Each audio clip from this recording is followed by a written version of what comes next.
Let's get ready now for the heavy metal showdown with the Chevrolet starting field. Jack Flannery, he's the winner in Class 4. Walker Evans is going to be able to make this race. He'll be in the 817 Dodge. Scott Taylor in the Ford. Now remember, 800 numbers are two-wheel drive. 400 numbers, like Greg Gerlach, are four-wheel drive. Chad Hall also in this race. He had a good run in the Class 4 championship earlier.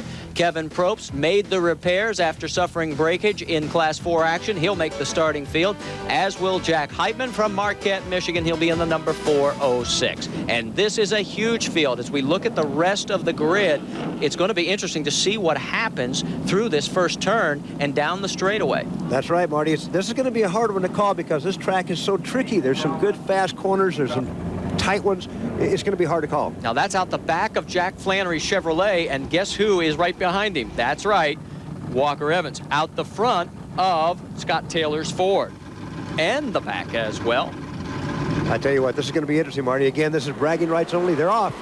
And that's John Greaves on the pole inside position, but he is not going to take the early lead as he gets a little loose. Greg Gerlach in the number 402, the truck on the outside, and Jack Heitman gets a great start. That's a perfect example of four-wheel drive. Whoop, we got a spin already. Oh, that is Kevin Probst. Will he get collected? Oh, Walker Evans gets held up by him. No contact. But look, it's Probst again, and Walker gets into him that time. Oh, and then Walker gets slammed by another truck. He just got hit hard. There had to be some damage on that one.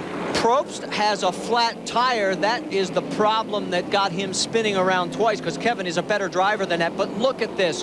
Next to dead last is Walker Evans. It's going to be interesting to see him work his way through this huge field. Greg Gerlach first, Jack Heitman second, John Greaves third. Jack Flannery's in there. Jack's up in that race too, Marty. Right, he's in the 5th position right now. Oh, look out. That looks like Johnny Greaves. He gets sideways and touches the wall. Not serious, though, on the damage. On board now with Scott Taylor down the front straightaway. What's really a shame is Walker come all the way out from Riverside, California. He had a horrible first race, and now he gets spun. He gets knocked back to the back of the pack. That's a shame. Out the back of Jack Flannery's truck, he has just taken over second place as he has moved around Jack Heitman. So Jack Flannery seizing the opportunity to get ahead of both Scott Taylor and Walker Evans, his chief rivals. Keep in mind now, Jack Flannery has two trucks, a Class 8 and a Class 4, and he always opts for that four-wheel drive. I wonder why. That truck has been dominant all year long in its class, and with the four-wheel drive, it is a definite advantage, especially coming down into this last turn, turn 4. We've seen how loose it has been for the Class 8s, and watch how well the Class 4s get through. Well, the biggest thing you're going to see, here's a perfect example of the acceleration of that four-wheel drive. Boy, he just gets around Greg Gerlach, and now Jack Flannery from Crandon, Wisconsin, is in the lead. There is Jed Flannery. He is in 6th, and he looks like he's having a little bit of a problem. Now, remember, he's two-wheel drive. He's two-wheel drive, and he's back there struggling. Oh, Walker. no, and Walker Evans was 10th, and all of a sudden gets hung up on one of the tire marker barriers. It marks the inside part of the course. This is a battle for 7th. Scott Taylor in the heat of it. He is now around, that's Jamie Flannery, in the 815. So Taylor has moved into 7th. He got out in that loose stuff, and it looks like Jamie might get him back here. Boy, the action back in the pack is fast, and it is furious. On board again with Scott Taylor. That's Jeff Dorr that he just gets around for 6th, and Jed Flannery in front of him for 5th. Lots of traffic. Hard to get around here, Marty. This type of a course is really hard to pass if the guy stays in line. And that's Jeff Dorr getting back around Scott Taylor, so he has been dropped back a position. Jeff Dorr again, four-wheel drive. Until the track dries out a little bit more, it's going to be a four-wheel drive advantage. Take a look at this rundown. Some of the greatest names in off-road short course racing, and they are leaning on each other through this race. Walker Evans currently 9th. We'll keep you posted on his race back up through the pack. Look at the traffic, Marty. This is some big iron to be maneuvering between these obstacles. This is a good racing. And the dust is really beginning to kick up. Oh, Scott Taylor gets hung up. There's Walker Evans breathing down his backside. Well, let me tell you, Walker Evans is moving up. He's already right up behind Scott Taylor. This is some great action as Jed Flannery is trying to hold on to position. That is 3rd position for Jed. There's Jeff Dorr trying to sneak underneath Chad Hall. And you notice the two-wheel drives, how sideways they get. Boy, down this back straightaway, look at Dorr trying to find a way to get around Chad Hall. Scott Taylor ducks to the inside underneath Hall. Can he make it stick? Remember, he's two-wheel drive. Hall tucks back underneath him. Oh, what a great pass by Scott Taylor to move into third. He did make a good pass. He's got to be much more tighter. He can't afford with two-wheel drive to get out there in that slop and that loose stuff. And back in that pack is Walker Evans. See the blue and white Dodge? Remember, he was 19th. Oh, no. And Jeff Dorr gets spun around. That costs him a couple of positions. That helps Walker Evans' quest. And Walker, 19th. Now, look at this. He is currently in 6th. Unbelievable comeback after that lap 1 spin. Well, Marty, he's on the warpath. Like I say, he's come all the way from Riverside, California. He wants this win in the worst way.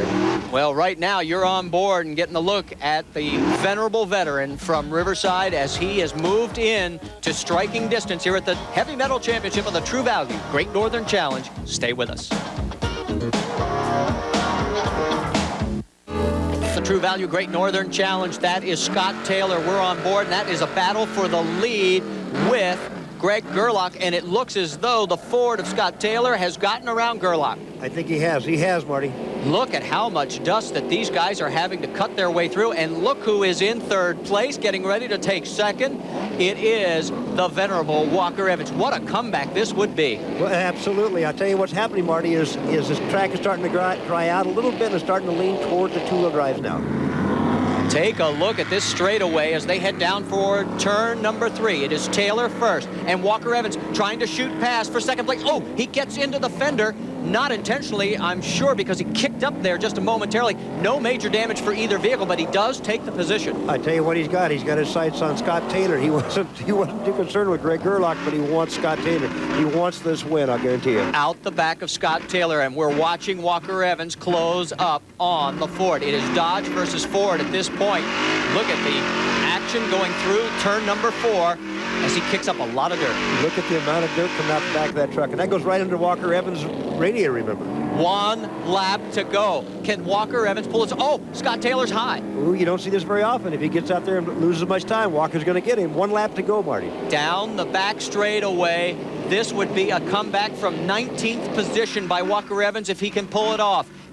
Well, I'll tell you one thing, Marty, he better not make mistakes. Walker Evans got his sights on him. Oh, and Scott Taylor goes wide, Ivan, just what you were talking about, a mistake, opening the door, and Walker Evans on the final lap has taken the lead in the Heavy Metal Championship.